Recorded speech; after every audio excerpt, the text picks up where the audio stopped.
Coming up on this week's PL Express, the highest ever scoring Manchester derby in any competition left us with a lot to praise and ponder. Like Man City, Arsenal were also dominant in their high-profile derby showdown. And apart from City, who really is better than Arsenal this season?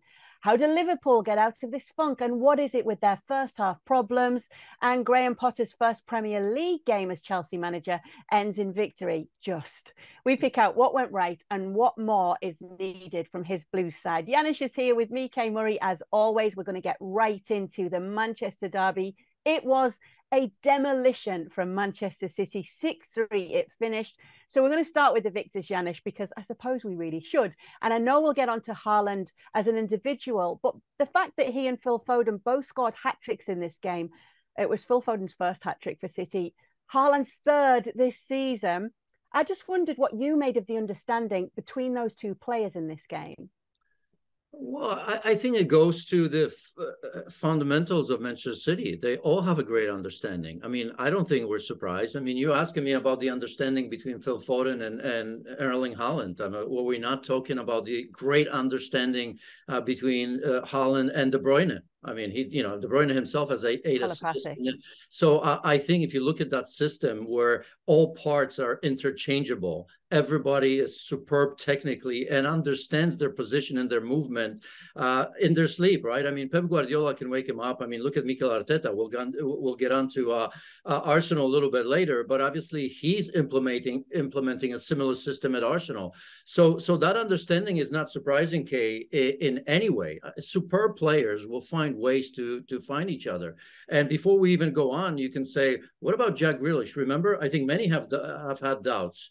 I've had doubts. I think even in maybe on the last show you and I did, if he fits into that system. Well, here we were, the best I've seen Jack Grealish for Manchester City. So I think that understanding is not coincidental. I think this is just a superb team, Kay, that have sent a message, not just to Manchester United, but to the rest of the league, kind of saying, you are all pretenders. You're not contenders here. Yeah, I mean, I think that stops anybody, doesn't them, just seeing them in this form. I just wanted to throw a few of the stats out about Haaland because it's phenomenal what we're seeing. These numbers are extraordinary. So we know that he scored 14 goals. I had to even think again as I say it. 14 goals in his first 8 Premier League games. Then it's with 30 games of the campaign still left, he would only need to score 9 more goals to match the tally of Salah and Son last season that won them the Golden Boot. At his current rate, he'd do that before October.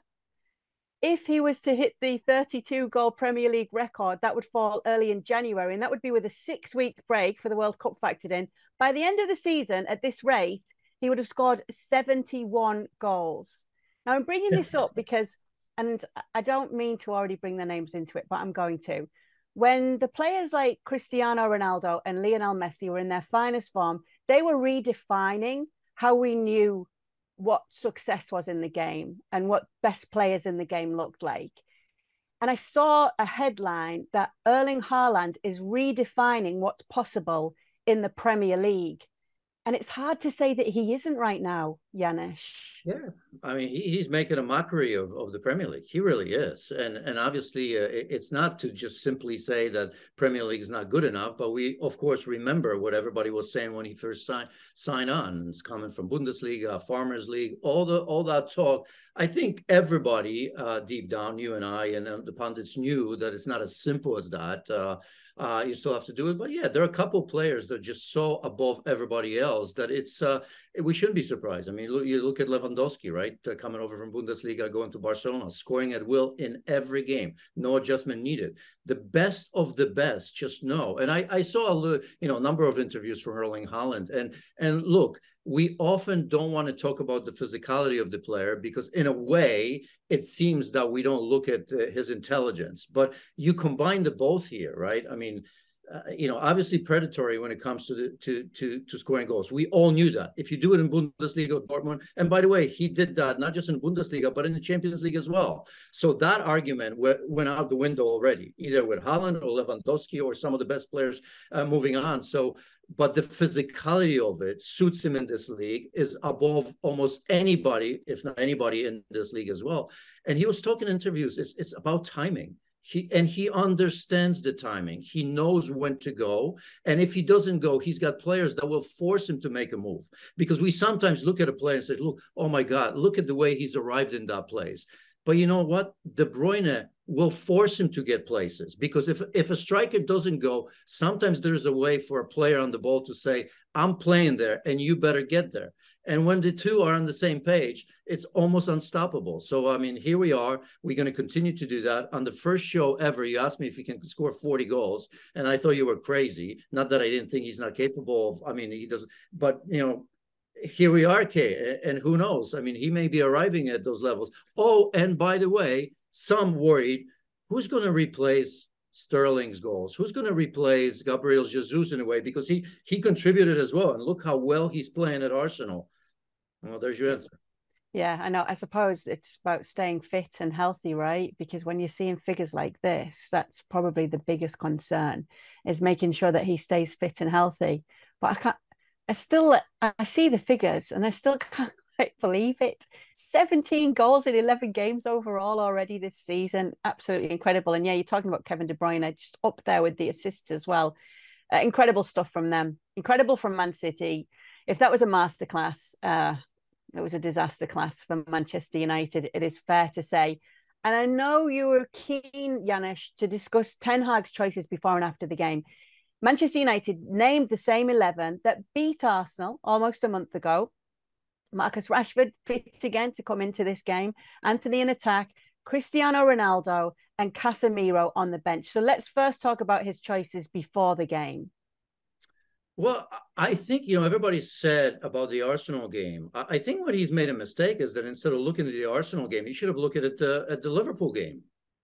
Should he not? I mean, what was happening on the radar, you know, against Liverpool, he had to deal with Trent Alexander-Arnold and Mo Salah. Of course, you know, before the game, you worry about that side. And here we are. If you look at Dalot and you look at Antony, non-existent. Yeah, we can talk about a beautiful goal from Antony, but he didn't do anything. And defensively on that side, they struggle so much. Well, remember Anthony Elanga, how well he played against Liverpool? And there was a lot of talk in the press before that game that Elanga, perhaps with Sancho, or maybe even, you know, change that somehow. But Elanga was one of those players that, look, you knew that Manchester United were not going to have the ball, and especially playing away from home. I suppose if these were the choices at Old Trafford, to some degree, you can think it's a different dynamic, right? In the stands, I mean, you feel you fence a little bit. It's a different energy where if you surprise Man City in the first 5, 10, 15 minutes, which, by the way, is a way to go against Manchester City, to attack them, fair play. But this wasn't at Old Trafford. So everybody's looking into that Arsenal game, and I'm thinking, no, look at the Liverpool win. That was the place, because you're always going to have to chase. And I think Elanga defensively would have given you far more. Now, you can say it wouldn't have mattered, right? And here we are. We get onto another subject. Sometimes veterans help you. I was almost surprised that Luke Shaw didn't start, because he's been better. He's played well for England just over the weekend. So Casemiro, how many millions? 80. I mean, you know, I forget the currencies these days, you know, but so much money for him. Would he have made a difference? Maybe not. But I still think I would have changed that winning lineup. And I know there was a conflict for Ten Hag, saying, you know, these players have gotten us there. He hasn't changed anything. But I think when it comes to a big game like that, you've got to put big time players. Ronaldo, I'm sure you're going to ask me about next. Yeah, I am. So you talk about big games. Ten Hag used the term big career. And obviously, Cristiano Ronaldo not only didn't start, he didn't come off the bench. And there's a big debate as to whether that was disrespectful towards a player of his caliber and his history. So it was an unused substitute for the first time this season. After the game, when Erik Ten Hag was asked why Ronaldo didn't feature, he said, I didn't bring him on out of respect for his big career. He said he didn't want to insult the forward by introducing him with United already 4-0 down. So what do you make of his comments and his decisions here?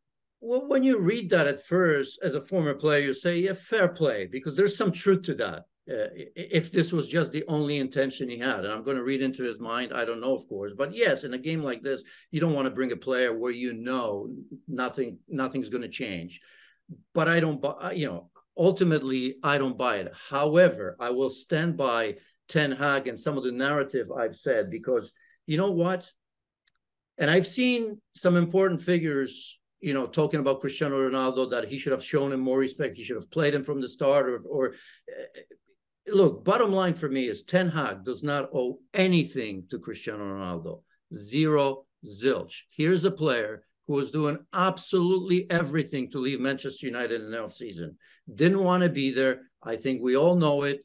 And Ten Hag comes in, understands that there's no future with Cristiano Ronaldo. And I'm not even talking about the high pressing. It's just the fact that, of course, the way he wants to play and the way he wants to build Manchester United is for the future. And there is no future for Cristiano Ronaldo at Manchester United, even if he somehow stays for seasons to come. So I don't have a problem with that in general, but I think the explanation was uncalled for. I don't even know why he got into that in a way, even though somehow I can understand that Ten Hag in his own head probably thought that. And I kind of like him for thinking that and saying it, that, yeah, in a way, it would have been disrespectful, because there would have been nothing that he would have done. By the way, this was also disrespectful to Anthony Martial to a degree. And he came in and did make a difference, didn't he? A little bit of a difference. Yeah, I mean, what difference he could make, right? It's just such an interesting situation. So do you think, had Ronaldo kept his mouth shut during the summer, that this might have been a bit of a different story? No, I don't think there would have been a different story, but I just want to make sure that, that I think people understand that, if you don't want to be part of the team, then I suppose you can understand why you're not there. By the way, I haven't seen Ronaldo say anything. This is a narrative that comes from the fans and from the pundits as well. And here we are trying to kind of read into it and explain it all. Cristiano Ronaldo, I'm sure, will have a say about that to some degree, but I don't know if that makes a difference. I also think that he could have easily started him in that game, because pressing here, for those that care, was never going to be an issue. Manchester United was never going to press with, we saw it even without Cristiano Ronaldo. They never saw the ball. And this is against Manchester City, by the way, that was missing Rodri in the center of the pitch, right? Because now we have to talk about, we've talked about Casemiro. Why not play him there? You're looking at Rodri, who for me and for my money is the best player in the world in that position. And it's not even close, right? I'm sure I'm going to get pushback here, but come on, bring it on, because I don't see it. And because we're going to have to get onto different games as well. I see two center backs in Akanji, who just got there, Ake, who really was never a first choice, but has been playing well. Imagine this. You still have Laporte, who's just coming back. You have Ruben Dias in there. You have John Stones, who's been very good. He got injured. So all of a sudden, even not having your first choice center backs doesn't make any difference in one of the biggest games in the league. Now, if that happens to Van Dijk, we've seen it happen to Liverpool. Everybody was losing their minds. If any of the top six teams loses one or two of their center backs, it's a built-in excuse. Oh my goodness, we couldn't because of this or that. And here we are with Manchester City, just in case you wondered who the favorites are. Yeah, they'd never played a Premier League game together before as well, those two centre-backs. So last question on United. It was a 4-game winning run before this. Then there was the international break. Was this a reality check or a reminder of how far they are behind? Absolutely. This is the rudest of reality checks. But again, others will see that as well when they play against Manchester City. I can't wait to see Arsenal against Manchester City, because where Arsenal are in City, but also Arteta coming, of course, from under Pep Guardiola before. But we'll see. That could be the same faith for Arsenal in this game. So I think if United, remember, just last season in this game was 4-1, wasn't it? It wasn't pretty as well. That could have been a lot more than 4-1. So I don't think you absolutely lose sleep, but if by any chance you thought that Manchester United are going to turn this whole thing around very, very quickly, I think they're still years behind Manchester City. Yeah, Guy Mowbray on his call for it said that years ago, Sir Alex Ferguson was asked what would it take for Manchester City to come into a Manchester derby as favourites, and he said, not in my lifetime. And the commentator said, well, now it's every time. It's just how times have changed. It's such a shock. All right, North London derby, massive derby weekend in the Premier League. Arsenal have won 7 of 8 now. Many are saying, are they contenders? You've kind of already answered this, that nobody's going to challenge City. So what would it take for Arsenal to be considered title contenders? I think they are title contenders by the fact that they're going to stay close, and that's what we call it. They will not win the Premier League. I mean, if you look at City, I mean, what would have had to happen to Manchester City to drop their levels to such degree, right? And again, just to close out Manchester City, I mean, we've seen how Manchester City, the way they play, they bring each other to the next level, right? Because, you know, and I'll get onto Arsenal because it's fine. It works both ways, because I feel as though it's City that's stopping Arsenal being talked about as a title contender, right, and understandably so. Well, they take each other to the next level. Because if you are within that, I mean, just wait till Riyad Mahrez starts playing, and he will start playing. We've seen it last season, right? I mean, he's looking at this and saying, I'm not going to get a shift in here.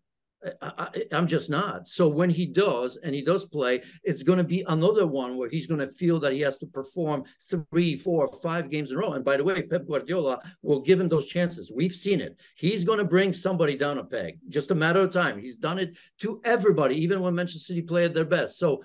So when you look at Arsenal and you think in the same way, you have to look at the depth of the squad, and you have to say to yourself, well, in order to compete for the entire season, that includes Europe, that includes the stoppage, obviously, for the World Cup, you have to pray that everybody stays healthy. Because, yes, you can tell me that, you know, Nketiah can come in for Gabriel Jesus and maybe score some goals. Yeah, I'll agree to that. But I don't think he can do what Gabriel Jesus does without scoring, without the ball. That is the major difference. The way he gets between the lines, the way he combines, the way he fights his way through, which we saw that, by the way. I thought, again, he was tremendous in that game, sort of just opening lanes for everybody else, just being a fighter, playing with back to goal. So that part goes, and again, maybe Partey, you know, Thomas Partey, who was maybe man of the match in that one. 2 or 3 players are irreplaceable at Arsenal, whereas Manchester City have parts in, you know, I mean, you know, we've covered just about everybody, but I don't even know if you know that Sergio Gomez coming at left back and still getting assists for Manchester City in a place where they have Cancelo. So I think Arsenal, obviously, this is the only point, because the progress and the process is working. These guys are confident. I think that the win in the North London derby is going to give them massive momentum. I think the Liverpool game coming up fast right now, so that's going to be another check for them as well. But it's just that they'll contend. I think you'll see them staying. We say that every week, and we shouldn't be afraid to say that every week. But ultimately, just not deep enough in talent to deal with Manchester City. Nobody is. I know we're saying it, and they're top, aren't they? So, but obviously everybody's seen what they've seen from City. So let me ask it this way then. If they're not going to win the title, who's genuinely going to beat them to second from what we've seen right now? Who's better than Arsenal right now other than City? Right now, you want to say nobody, but look at this. I mean, it's not, you know, everybody's not just so far away. I mean, if Potter and Chelsea figure things out and you give them time, I think, again, in a long season, they'll be up there. I think Spurs will get onto them in a second, I'm sure, as well. I think Liverpool will go on a run. I mean, it's impossible to do what Liverpool are doing at the moment with so much talent. And we've seen that with Manchester City, by the way. Last season, they didn't have a great start. They had to chase a little bit in seasons past, but great teams eventually figure it out. Now, for others, is it going to be enough to be in contention? Probably not, because against Manchester City, you can't drop that many points and then hope that you're going to get on a run, and that's going to get you somewhere near it. But Arsenal are favorites second, but I wouldn't say that, you know, there's Manchester City, then there's Arsenal, and then there's nobody else, because that's not the case. Arsenal are still going to have a fight on their hands to be second. I think Arsenal are still fighting to be a top 4. They want to make sure, and Mikel Arteta wants to make sure, that Arsenal are continuously in the top 4 while building to mount a challenge for the title.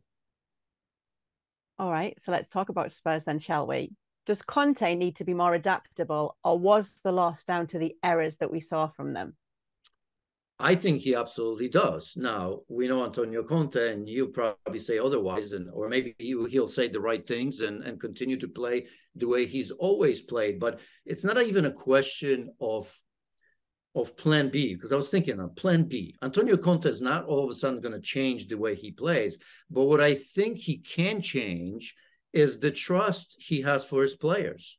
Because I think as long as Spurs were winning or not losing, right, if they continue to do what they do, I think they're going to be fine. The fans and the players themselves will buy into it, right? Top four and a chance for maybe cups or whatever it may be. But the moment you lose, and I'm not just saying one game, although this is a significant one against their biggest rival, but if they lose 2 or 3 somewhere in there, he's going to lose those players, because the trust I'm talking about, Kay, is he has so much attacking power.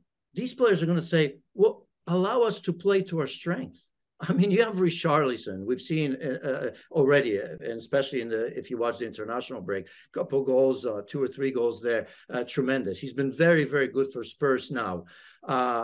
You have Heung-min Son, who, by the way, was excellent against Leicester City and kind of back to his old ways in this one, right? But you still have Kulusevski, who was injured, didn't play in that game. You do have players that are raring to go.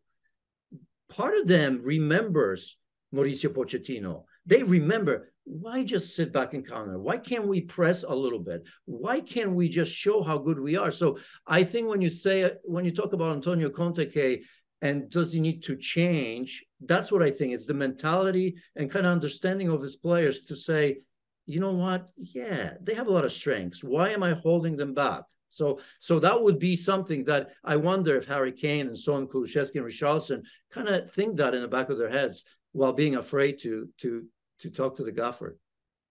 Who's got the better squad, Arsenal or Spurs?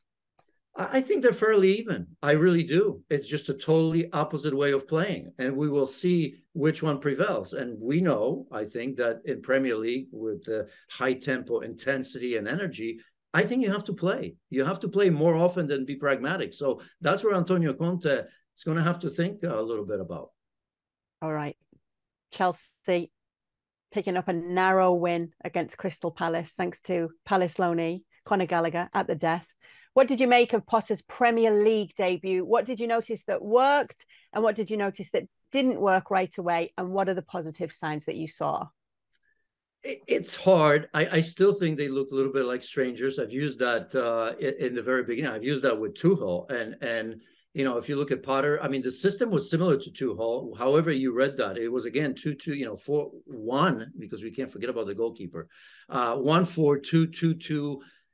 It was morphing, right? There is no systems in the Premier League. We see hybrids everywhere, and I've stopped talking about systems of play, because you see one, or at least you think you see one, when the whistle blows, and then after that, I'm looking, and it's all over the place, because you have a system when you attack, you have a system when you defend, and even hybrids in between there. So, look, massive Aubameyang goal. You and I were talking about it. Most important player for Arsenal. On the last week's show, he needs to get going. He needs to start scoring, because the psychology of them not being able to do that under Tuchel, would continue to some degree. So that's massive, I suppose. I like the fact that he's looking for solutions, and Raheem Sterling playing on the right. I've liked that. For years I've been saying that every time I see him, and that's not been very often, on the right side, I think he actually plays better. I've seen that with England. I've seen that with Manchester City.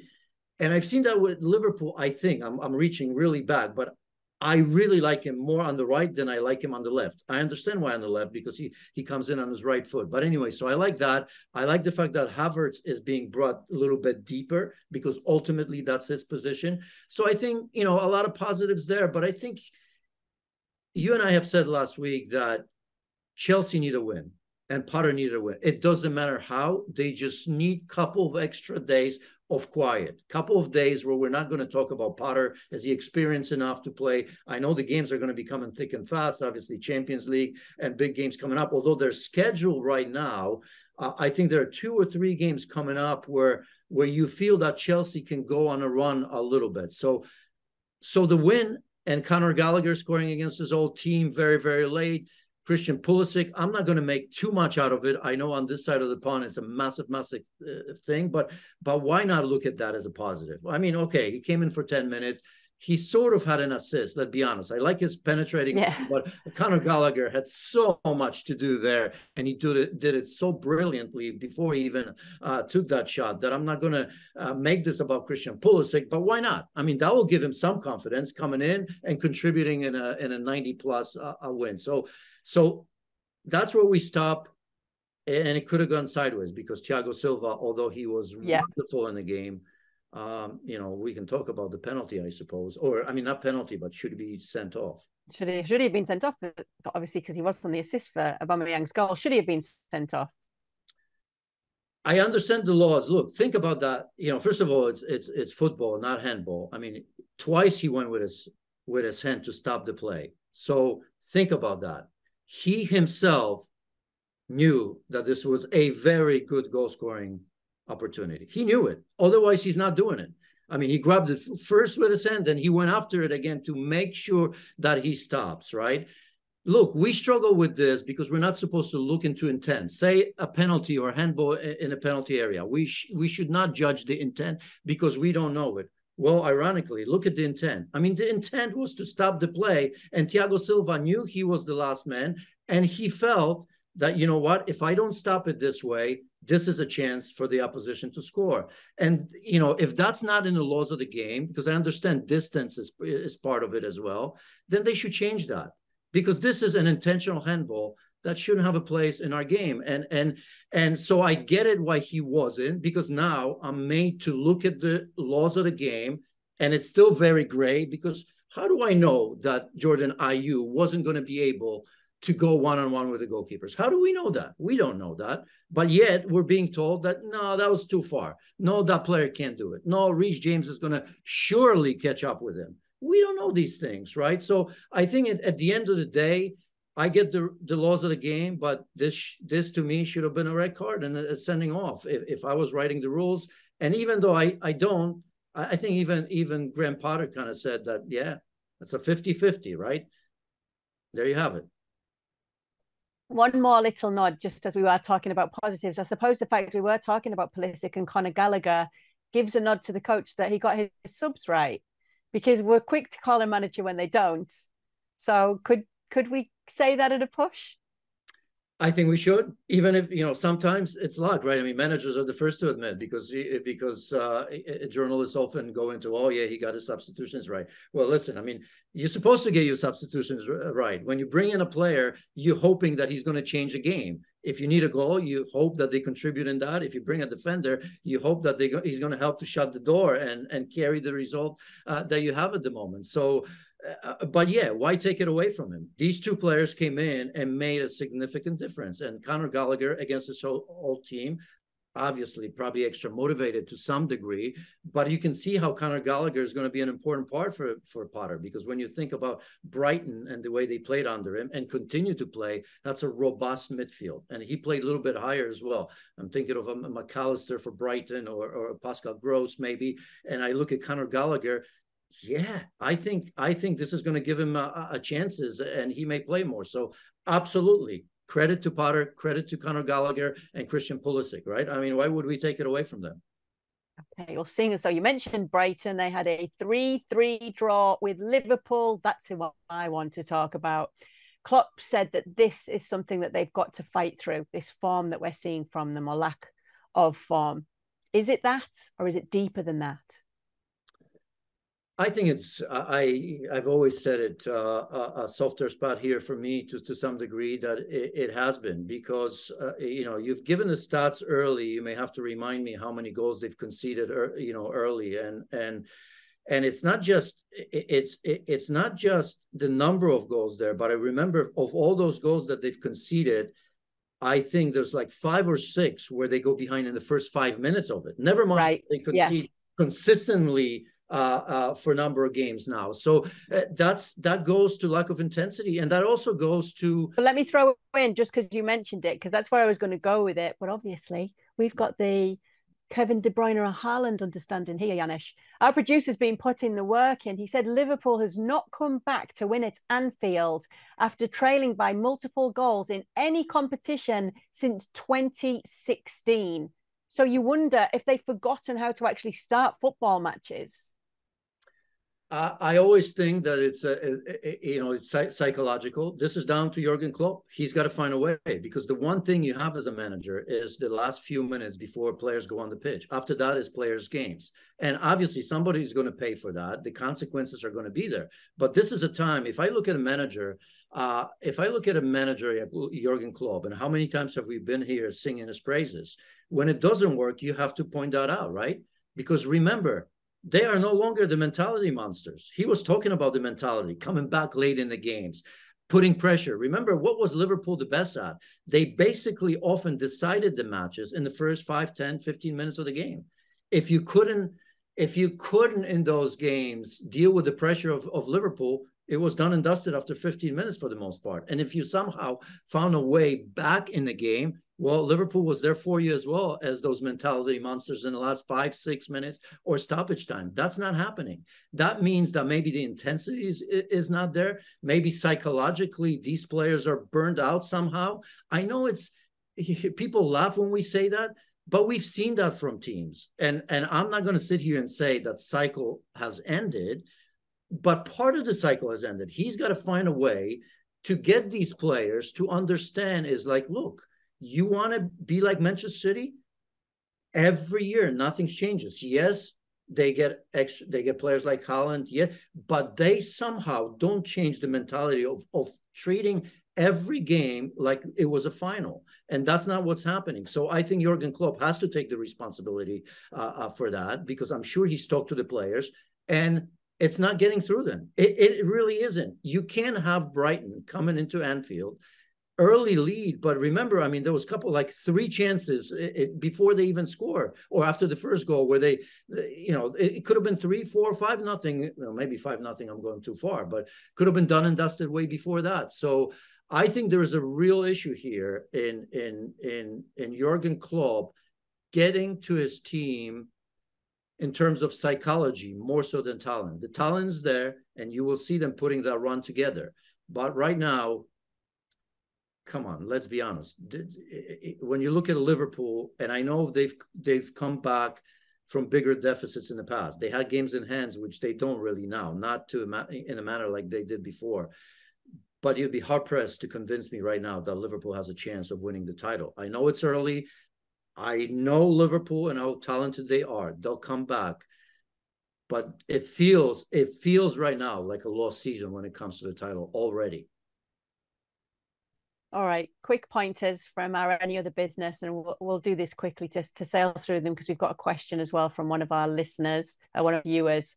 It was 3 points from the opening games for Everton, and that was the opening 5 games. It was their worst start to a Premier League season in 12 years. But after their comeback on Saturday over Southampton, Frank Lampard's side are now unbeaten in 6 league matches, which is their longest run in a campaign since the 17-18 season. So is this the Frank Lampard era truly up and running?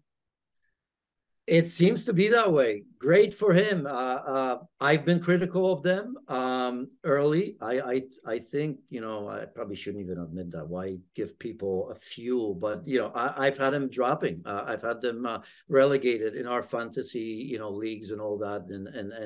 And fair play to him, because the losses were significant. The way he's changed this team. And in that particular game, I mean, it's not just a comeback, but going down and then a couple quick goals to get themselves on top. There's momentum, there's organization. All of a sudden, we're looking at some of these players. I'm looking at somebody like Onana. My goodness, what a difference he's made in the midfield. Fair play to Frank Lampard, because I think in terms of relegation, he's nipped it in the bud. It's not going to be easy. It never is in the Premier League. There's going to be times where we're going to come down hard on Lampard, and maybe some losses where we feel that his team has underperformed. But again, the most important thing for Frank Lampard was to distance himself and Everton from that talk of relegation. And it didn't start well, right? And we were kind of going, oh, this is going to be another one of those seasons. He only had one job, is to make sure that we do just that, distance ourselves from that conversation. And he's doing that. Bruno Lage sacked after defeat at West Ham. Another one bites the dust in terms of managers in the Premier League. Yeah, I mean, was it one win in 15 games for Bruno Lage, 3 goals scored. I understand that it wasn't easy for him with Raul Jimenez injured, Sasha Kalajic, big buy, injured for long term as well. But you know what? I mean, I was looking into it, and I think the biggest problem maybe he's had, we kind of felt it. Maybe we didn't want to talk about it loud, but the leadership of Connor Cody. As Frank Lampard, we were just talking about that, right? Cody Tarkowski, so experienced in the back, part of the major reason with Everton. Connor Cody leaving that, and you playing Ruben Dias as a center back in the last game. I mean, I thought he sealed his fate in that game. I remember making notes when it was happening, and I'm thinking, here you were playing 3 in the back. You wanted to change to 4 in the back. Part of the reason why Connor Cody was offloaded, and now you go back to 3 without it and putting Ruben Dias as one of the center backs. Yeah, that looked to me like a man that's panicking a little bit. So at that point, I was writing it. He's going to go, and within an hour or two, he was gone. All right, let's get one of our questions going then. So we have had a question that I think's a nice one. It's from Gerald Monfort, who says, will Chelsea get their A game going and challenge for the title? I think they will get their A game going. I think it's questionable with this team if they have the credibility or the strength of squad to go for the title. Chelsea comes under Manchester City and everybody else. I mean, this is the way we see it right now. So I think it's a big ask. I think Chelsea just needs to show progress, right? Graham Potter needs to show progress with his players, with the way of playing, figuring out what his best team is. Again, N'Golo Kante, an important part. I think it's going to be interesting for me to see what's going to happen with Jorginho, because I think the way Graham Potter will want to play, I don't think there's a place for Jorginho. I think he slowed down a little bit. He's still a wonderful player, and I think there'll be games, perhaps in Europe, even in Champions League, where there's value for Jorginho. But I think he wants to play more vertical, a little bit quicker. That doesn't call for a player that likes to touch the ball 4, 5, 6 times, that likes to change the point of attack just for the sake of changing point of attack, that likes to play sideways a bit.